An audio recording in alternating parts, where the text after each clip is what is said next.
Ju përshëndes zonja dhe zotëri, njoftoj të na ndiqni, ju tashmë jeni informuar që në Kuvendin e Shqipërisë është miratuar me 79 vota pro dhe 1 abstenim rezoluta që shpall Iranin shtet sponsor të terrorizmit, duke dënuar edhe sulmet kibernetike ndaj institucioneve tona. Do të ndalem tek abstenimi në Parlamentin e Shqipërisë. Është Redi Muçi, deputet i Lëvizjes Bashk, me cilin do të bashkëbisedojmë në vazhdim. Zoti Muçi, mirë se vini.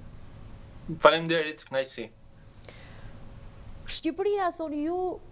nuk ka nevojë për një qeveri që u serviloset të fortëve, po për një qeveri që qëndron në anën e drejtë të historisë, dhe rezolutën kundër Iranit e keni cilësuar hipokrizi. Pse hipokrizi, Muçi? Mendoj se rezoluta e cila e shpalli pra me votat e Partisë Socialiste dhe jo vetëm të PS-s Iranin si një shtet i cili sponsorizon, le themi, terrorizmin, është një qasje hipokrite sa i përket qeverisë të Shqipërisë, për shkak se vetë kryeministri Rama zhvilloi para pak muajsh një vizitë me Benjamin Netanyahu, kryeministrin pra të Izraelit, ndaj të cilit pra rëndon një akuzë për krime ndaj njerëzimit dhe krime lufte nga gjykata penale ndërkombëtare pra. Kështu që në këtë aspekt është hipokrite dhe nga ana tjetër nuk e di se sa i shërben vendit tonë një rezolutë e tillë, pra që shpall një shtet tjetër si sponsorizues të terrorizmit, gjë të cilën nuk e kanë bërë për shembull vendet e Bashkimit Evropian. Ato janë kufizuar duke shpallur organizatë terroriste vetëm Gardën Revolucionare Iraniane, dhe që është një vend i cili deri para pak kohësh ishte në negociata me Shtetet e Bashkuara për çështjen e furnizimit me uranium, pra pasurimit të uraniumit për bombën bërthamore, dhe i cili shtet pra kishte arritur një marrëveshje, nëse mbani mend, me presidentin Obama, marrëveshje e cila më pas u zhbë nga presidenti Trump. Kështu që nuk e di se kujt i shërben dhe sa i shërben vendit tonë një qasje e tillë ndaj një vendi tjetër, aq më tepër në kontekstin e një konflikti të nisur pa miratimin, le të themi, të Këshillit të Sigurisë të Organizatës Kombeve të Bashkuara dhe pa miratimin e Kongresit Amerikan. Një konflikt i cili potencialisht mund të sjellë pasoja të rënda, si thua, për rajonin, por edhe për botën, edhe për vendin tonë, pra sa i përket rritjes së çmimit të naftës dhe ushqimeve bazë, pra. Prandaj zgjodha që të abstenoj, pra. Po jo vetëm, Muçi, sepse Shqipëria është listuar tek vendet me rrezik sa i takon edhe sulmeve iraniane, pra kur politika jashtme e Shqipërisë krahas Shteteve të Bashkuara të Amerikës, siç e nënvizuat edhe ju pak më parë, ishte e qartë, përse domosdoshmëria e kësaj rezolute sot, dhe a e rrit shkallën e sulmeve të mundshme iraniane në vijim? Pra pse kjo domosdoshmëri e kësaj rezolute? Pikërisht eksperienca edhe vendeve tjera të Bashkimit Evropian nga lufta në Irak për pasojat që ajo pati në vendet e ndryshme të Evropës, bën që ato të kufizohen në mbështetjen që i kanë dhënë, le të themi, këtij konflikt. Në fakt si kanë dhënë asnjë mbështetje, diskutohet vetëm, mos gaboj, me kryeministrin e Britanisë Keir Starmer, nëse Amerika mund të shfrytëzojë bazat ushtarake britanike në këtë konflikt. Pra asgjë më shumë, asnjë përfshirje, për shembull, siç u bëri thirrje presidenti Trump vendeve të tjera aleate të NATO-s për të përfshirë në konflikt. Dhe në këtë kontekst besoj se edhe Shqipëria do duhet të ishte shumë herë më e matur sa i përket pasojave të mundshme që mund vinë, të cilat janë, siç e përmend dhe ju, thua aktuale. Vetëm para pak ditësh ndodhi një sulm kibernetik ndaj kuvendit të Shqipërisë, pra, që me sa fola dhe nga punonjësit e kuvendit u ka hapur shumë probleme atyre, kështu që për te sulmeve kibernetike, sidoqoftë Shqipëria është një vend, besoj, i cili do të ishte shumë herë më i matur në raportin që krijon me vendet e tjera dhe potencialisht në pasojat që mund të lindin nga ky qëndrim. Besoj se e vetmi arsye pse kryeministri i vendit ka zgjedhur që ta nënshkruajë këtë rezolutë dhe ta votojë, lidhet pikërisht me një farë qasjeje servilizmi do ta quaja unë dhe të turpshme për Shqipërinë në raport me Benjamin Netanyahun në një kontekst global ku personi në fjalë është totalisht i izoluar diplomatikisht nga vendet e tjera, ndërkohë që kryeministri shqiptar ishte i vetmi i cili shkoi në vizitë dhe që drejt për së drejti lidhet me marrëdhënien që ai ka me presidentin e Shtetit Bashkuar, pra me zotin Donald Trump, i cili sa i përket kryeministrit tonë, më tepër ka të bëjë, mendoj unë, në analizën time, me influencën që amerikanët kanë në sistemet drejtësisë, me konfliktin institucional tashmë që është hapur në vendin tonë mes pushtetit ekzekutiv dhe pushtetit gjyqësor, me çështjen e Belinda Ballukut dhe refuzimin nga ana e majorancës për të hequr imunitetin, dhe në një kontekst të tillë, pra, çdo hap në këtë drejtim, pra në këtë marrëdhënie miqësie po e quaj mes Edi Ramës dhe Benjamin Netanyahut shkon në favor të kësaj situate të krijuar. Kështu u prezantua në fakt edhe me pjesëmarrjen e tij në bordin e paqes, u prezantua si miki i Netanyahut. Muçi, në gjykimin tuaj, sa e rrezikuar është siguria kombëtare në Shqipëri, në mos nga raketat jemi larg, thon disa ekspert të sigurisë, sulmet kibernetike, po jo vetëm edhe sulmet terroriste? Shiko, unë nuk di ta cilësoj sepse nuk kam njohuri të fushës të mbrojtjes, si thua. Megjithatë, mjafton fakti që jemi sulmuar disa herë kibernetikisht, pra, nëse mbani mend, qoftë me nxjerrjen e të dhënave para disa vitesh, mos gaboj, dhe qoftë me sulme të përsëritura kibernetike ndaj institucioneve të ndryshme të vendit dhe më i fundit, siç thash, ndaj kuvendit, bën që përmenda edhe fakti që si thua Shqipëria është vendi i cili ka pranuar të mikpres, po themi, mujahedinët, që janë një grupim në konflikt me sistemin, regjimin iranian aktualisht në pushtet, e bën potencialisht vendin tonë një vend i cili mund të jetë, si thua, objektivi shënjestra e regjimit iranian. Nuk di ta cilësoj se sa është rreziku për këtë gjë, siç e thash, nuk jam i fushës. Megjithatë, besoj se në këtë kontekst, po theksoj edhe një rezoluta e nënshkruar nuk na ndihmon as pak. Muçi, unë postova në rrjetet sociale qëndrimin tuaj, abstenimin tuaj për rezolutën në fjalë, dhe pyetja mbizotruese e qytetarëve ishte përse abstenim dhe jo kundër kur e cilësoni rezolutën hipokrizi, minimalisht hipokrizi. Është një pyetje shumë e vendë në fakt, që qëndron dhe dua ta sqaroj jo vetëm për si thua rezolutën në fjalë, por edhe për votën time, i cile përsëri isha i vetmi unë në Kuvendin e Shqipërisë që votova abstenim për aderimin e Shqipërisë në bordin e paqes. Kështu që faleminderit që më jepni mundësinë. Tani sa i përket rezolutës, doja thoja që në fakt ne si Lëvizje Bashkë e dënojmë regjimin iranian dhe represionin e herpashershëm që ata kanë bërë ndaj popullsisë civile iraniane, prapë ndaj të rinjve dhe të rejave që protestojnë në përsheshet e Iranit. Mjafton t'ju kujtoj këtu vdekjen, më saktë vrasjen e vajzës së re në vitin 2022 nga ashtu quajtura policia morale, pra, e Iranit, çka është një akt jashtëzakonisht shumë i dënueshëm dhe që nxiti protesta masive në Iran. Pra, kështu që qasja jonë është qartazi kundër regjimit të Iranit, megjithatë ne gjykojmë që nuk është kjo luftë e cila mund ta zgjidhë situatën, qoftë për popullsinë iraniane, qoftë pastaj për perspektivën e këtij vendi sa i përket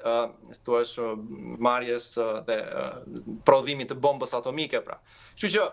duke shprehur le themi kundërshtim ton ndaj regjimit iranian, por nga ana tjetër duke mos rënë dakord me këtë rezolutë që ne besojmë se do mjaftonte qasja që ka ndjekur Bashkimi Evropian duke shpallur vetëm gardën revolucionare të Iranit si organizatë terroriste dhe jo vetë shtetin e Iranit, zgjodha ta abstenoj. Pastaj, sa i përket votës time abstenim për aderimin e Shqipërisë në bordin e paqes, kjo lidhet me një mit panjohurat, le t'i quajmë, sa i përket implikimeve dhe pasojave që do ketë përfshirja e Shqipërisë në këtë bord, pra jo vetëm ekonomike, por edhe sa i përket ardhmërisë së Organizatës së Kombeve të Bashkuara, sa i përket sidomos qëndrimit të rezervuar të thuajse të gjitha vendeve të Bashkimit Evropian për të mos u bërë pjesë e këtij bordi, në një kontekst ku jemi të ndërgjegjshëm që ekzistojnë një farë fërkimi, le të themi, jo fort tipik mes vendeve të BE-s dhe Shteteve të Bashkuara të Amerikës, dhe në këtë kontekst Shqipëria, si një vend i cili aderon për tu antarësuar në Bashkimin Evropian, mendoj se do duhet të ishte konsultuar me vendet e BE-s përpara se të hedhë, le të themi, hapa në arenën ndërkombëtare pra. Kështu që këto janë arsyet pse në dy rastet votova abstenim. Sigurisht unë isha i bindur që antarësimi në bordin e paqes ishte në dëm të Shqipërisë, sigurisht do kisha votuar kundër, ashtu sikurse nëse s'do bëj fjalë për një regjim diktatorial si ai i Iranit, përsëri pra do kisha votuar pro rezolutës, le të themi. Pra i dëgjuan qytetarët, zgjodhët të abstenoni dhe nuk votuat kundër për të saktësuar distancimin që keni edhe sa i takon regjimit iranian. Besoj se përgjigjja i është dhënë gjithë atyre qytetarëve që kishin interes për ditur pse jo kundër dhe abstenim. Muçi, po mirë, genocidin e Serbisë ndaj Kosovës pse nuk e ka në agjendë me kaq nxitim ky parlamenti shqiptar? Jo vetëm që nuk e ka në agjendë, po erdhi si propozim nga deputetët e Partisë Demokratike para disa muajsh, pra, një rezolut për ta dënuar pikërisht gjenocidin e shtetit serb në Kosovë dhe u rrëzua me votat e majorancës, ndërkohë që diskutoi, nëse mbani mend, në atë seancë plenare në lidhje me organizimin e një tubimi me iniciativën, le të themi, të Partisë Socialiste në mbrojtje të krerëve të UÇK-s që gjykohen në Hag, nga ana tjetër PD-ja propozoi këtë si rezolut. Dhe qëndrimi im edhe në atë seancë ishte pse jo gjithë mos i biem gjoksit këtu se kush është më nacionalist se tjetër dhe kush e mbështet më shumë Kosovën, por të votojmë rezolutën që dënon gjenocidin serb në Kosovë dhe gjithë së bashku dalim në protestë në mbështetje të krerëve të UÇK-s. Pra, për mendimin tim ekziston një lloj kështu konflikti, dualiteti fals për të evidentuar se kush është më tepër nacionalist, ndërkohë që fare mirë në raport me Kosovën do duhet kishte, mendoj unë, një farë unanimiteti sa i përket luftës shqiptare të Kosovës, por edhe qeverisë së Kosovës, gjë që nuk e shohim as pak në marrëdhënien e krijuar mes Edi Ramës dhe Albin Kurtit. Po, sa i takon marrëdhënies Edi Ramës me Vučićin, i referohem atij editorialit që kanë publikuar së fundmi mediat gjermane, cili është qëndrimi i Lëvizjes Bashk? Ne mendojmë se pikërisht një ndër arsyet pse Edi Rama ose Partia Socialiste refuzon që të mbajë një qëndrim të prerë në raport me gjenocidin serb në Kosovë, është pikërisht marrëdhënia personale, mund ta quaj, e Edi Ramës me Aleksandr Vučićin. Është një marrëdhënie e cila dhe në të shkuarën, siç e dini, kanë nxitur konflikte mes Shqipërisë, po themi, dhe Kosovës, sa i përket projekteve për shembull siç ishin Ballkani i hapur, besoj e mbani mend, një nisëm e cila nuk i takon kryeministrit shqiptar, e cila avantazhonte në thelb, si thua, tregtin e Serbisë në një farë mënyrë, dhe dëmtonte atë pak industri prodhuese që ka edhe Kosova. Kështu që më duken më tepër si nisma individuale të një lloj megalomani që është në fakt Edi Rama për të shtirur si ky lideri lokal i rajonit Ballkanit Perëndimor dhe për këtë arsye ruan marrëdhënie të vazhdueshme me Vučićin, ndërkohë që, siç e theksova, besoj se linja e politikës rajonale të Shqipërisë do duhet ishte e ndërlidhur ngushësisht me atë të Kosovës. Muçi, sa i takon proceseve integruese të vendit në Bashkimin Evropian, si i gjykoni?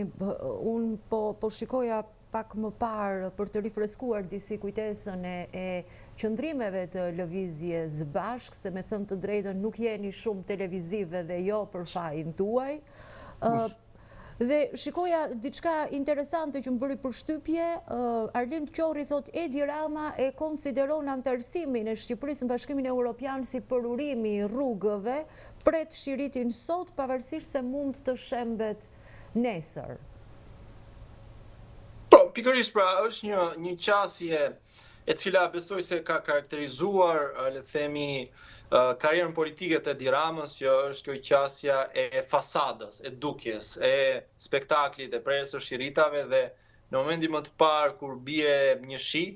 gjitha rrugët shembe. Tani duke qenë se jam edhe i këtij profesioni, pra i inxhinierisë dhe aq më tepër i qëndrueshmërisë së dherave, argumenti i parashtruar nga vetë Edi Rama, por edhe nga drejtorët e tij, pra që rrëshqitja e rrugëve erdhi për shkak të shiut, është tërësisht qesharak, sepse kur projektohen rrugët, projektohen pikërisht në rastet kur të bie shi, pra nëse investimi zhbëhet që me shiun e parë që bie, atëherë do të thotë se aty detyrimisht është vjedhur, si thua, ose nuk është punuar me cilësinë që kërkojnë standardet ndërkombëtare, me pak fjalë. Dhe kështu që në këtë aspekt do thoja se qasja e Edi Ramës është një lloj fasade, megjithatë unë besoj se pika kyçe dhe përcaktuese e perspektivës së Shqipërisë për të antarësuar në Bashkimin Evropian lidhet pikërisht me këtë që unë e cilësova si një lloj konflikti të krijuar mes qeverisë së tij dhe sistemit të drejtësisë. Pra, mu duk sikur pas votimit për të mos ja hequr imunitetin Belinda Ballukut, qasja e vendeve të BE-s si Gjermania, si Holanda, por edhe Mbretëria e Bashkuar ishte e qartë në kundërshtim të këtij vendimi të partisë në pushtet, dhe që besoj se është një faktor, si e thash, përcaktues sa i përket le themi perspektivës për të antarësuar në BE. Nuk e di nëse do prevaloj urgjenca i farsoj që geopolitike dhe geostrategjike që kanë vendet e BE-s për ta përfshirë edhe Shqipërinë në projektet e tyre të antarësimit, apo do jeti fort ky kriteri i pavarësisë së sistemit gjyqësor në raport me politikën. Zoti Muçi, ju keni protestuar përpara parlamentit kundër imunitetit për të korruptuarit. Si e gjykoni juve reagimin e qytetarëve në proporcion me gjithë problematikat e mëdha që ka vendi sot? Shiko, për të qenë i sinqert, unë do thoya që me një lloj keqardhje konstatoj një lloj pozicionimi të qytetarëve, situash në pozitat e një lloj spektatori të zhvillimeve që po ndodhin në këtë përplasje mes SPAK-ut dhe politikanëve të ndryshëm. E them këtë me gjithë respektin e konsideratën për gjithë ata që janë të pranishëm në çdo protestë që organizon Lëvizja Bashk, por që nga ana tjetër ndoshta deri diku është edhe e mirë kuptueshme në kontekstin në cilin ndodhemi një lloj ngërçi ku pavarësisht se aferrat korruptive për qeverinë në pushtet janë shtohen dita ditës dhe rëndohen dita ditës, prapë se prapë alternativa kryesore që ofron Partia Demokratike lë shumë për të dëshiruar, edhe mendoj në mendjen e qytetarëve, por edhe të ndërkombëtarëve. Kështu që në këtë aspekt me analizoj dhe gjykoj edhe një lloj kështu stepje, nuk po e quaj apati, po stepje të qytetarëve për të qenë aktor, si thua, të drejt për drejt dhe për të mbajtur anë në këtë konflikt institucional të ngritur. Po sa i takon forcave të reja politike, Muçi, si e gjykoni në raport me qytetarët? Po, nuk di të them, si thua, besoj se qëndrimi i çdo force politike, jo vetëm të rejave, do duhet të ishte në mbështetje të kauzave lokale, të grupimeve të ndryshme sociale. Besoj se ne këtë gjë e kemi bërë dhe kemi dëshmuar ndër vite, jo thjesht tani që jemi parti parlamentare, sa i përket aktivizimit ton me grupimet e pensionistëve, të minatorëve, të punëtorëve,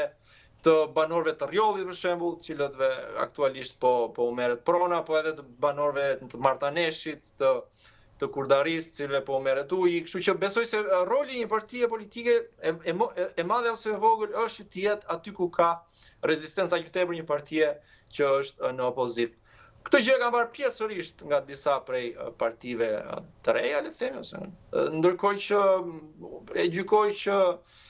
siç e thash, ose zotimi i Lëvizjes Bashk është jetë gjithmonë në krahun e njerëzve të cilët protestojnë me të drejtë gjithmonë. Mbështetja jone e fundit ishte për shembull ndaj motoristëve të shpërndarjes të agjencisë Wolt, të cilëve nuk u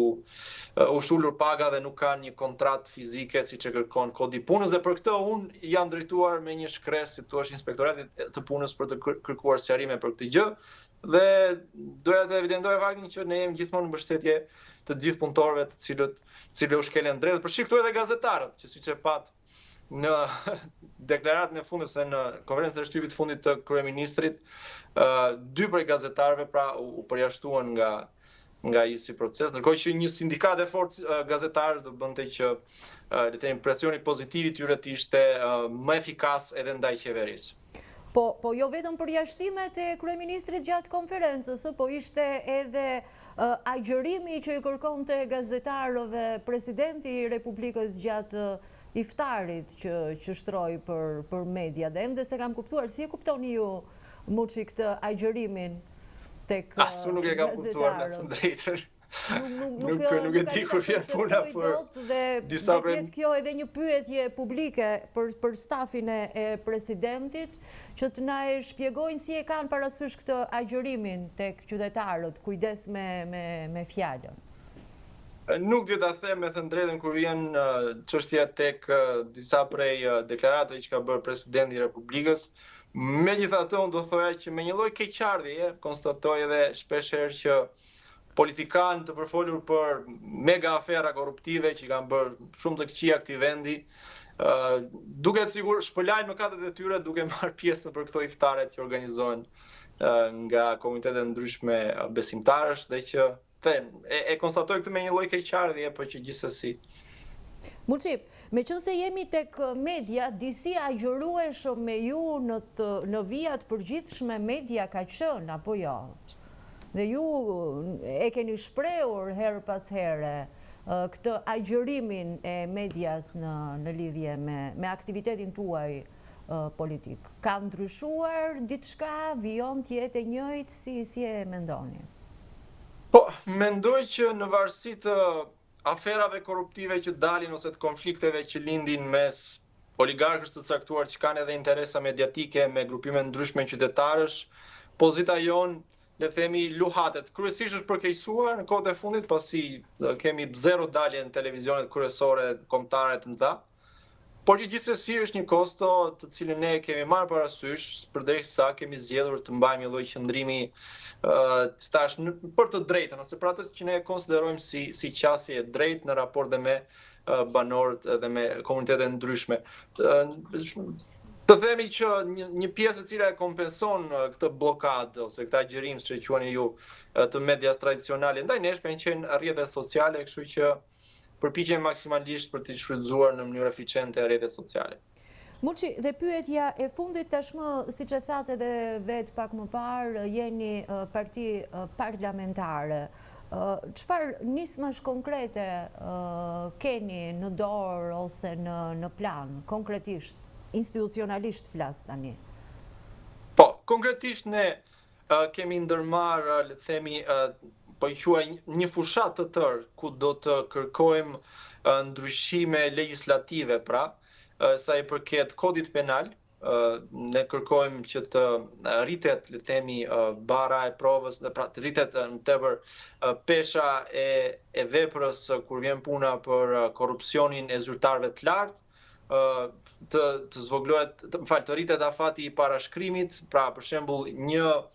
le themi oligark, po i quajmë në këtë terminologjinë që përdorim ne, i cili ka kryer një vepër penale para 5 vjetësh, nuk e vuan dënimin për shkak se ai parashkruhet, pra. Një afat që e konsiderojmë jashtëzakonisht shumë të shkurtër, dhe ne do donim që si korrupsioni aktiv dhe korrupsioni pasiv, pra, të kategorizoheshin me të njëjtën, si thua, peshë të kodit penal si grupi strukturuar kriminal që është 25 vjet. Dhe kjo është një praktikë e zhvilluar në Itali, për shembull, vendi fqinj, ku për shkak të përfshirjes dhe ndërthurjes të mafias me politikën u pa arsysh me një masë e tillë, që besoj se edhe në kontekstin shqiptar do të qëndronte. Pra ne do të propozojmë këto ndryshime, le të themi, në kodin penal. Për më tepër, do propozojmë ndryshime sa i përket ligjit të financimit të partive, për nevojën e transparencës që duhet të ketë ky si proces, pra, ku jo çdo kush në mënyrë anonime, pra, përfshihet në përfushata elektorale, dhe që bën që partitë kryesore të mëdha, sidomos partia në pushtet, pra të shpenzojë me 10 miliona euro pra në çdo fushat elektorale. Gjithashtu ne kemi edhe propozimet tona që janë të kahershme, por që ne do të vazhdojmë ti propozojmë dhe ti sjellim edhe në vëmendje të publikut, që janë përcaktimi dhe miratimi i një minimumi jetik për qytetarët, do të rristet, si thua, edhe ndihmën ekonomike dhe pensioni minimal, por edhe pensionet shkallë, pra mesatarin dhe atë më sipër. Dhe gjithmonë miratimin e statusit të minatorit, një propozim i cili vetëm para pak muajsh mos gaboj u rrëzua në Kuvendin e Shqipërisë, pra, por që e konsiderojmë si një njohje të domosdoshme që çdo shtet mineral mbajtës, siç është shteti shqiptar, do duhet të ketë në raport me profesionin e vështirë të minatorit. Për gjithë këto nisma ligjore që ne i kemi gati në sirtar, jemi duke mbledhur firma në teren, në qytete ndryshme të vendit, për të dëshmuar thjesht mbështetjen e njerëzve karshi këtyre nismave. Dhe kur të konsiderojmë se kemi marrë numër të mjaftueshëm firmash, atëherë unë këto do t'i depozitoj në kuvend pra për të shqyrtuar në seancë plenare. Dhe do t'i diskutojmë përsëri, Muçi. Ju falenderoj shumë për bashkëbisedimin. Faleminderit juve për mundësinë. Faleminderit. Reti Muçi ishte zonja dhe zotrinj, deputeti i Lëvizjes Bashk. Ju falenderojmë për vëmendjen tuaj.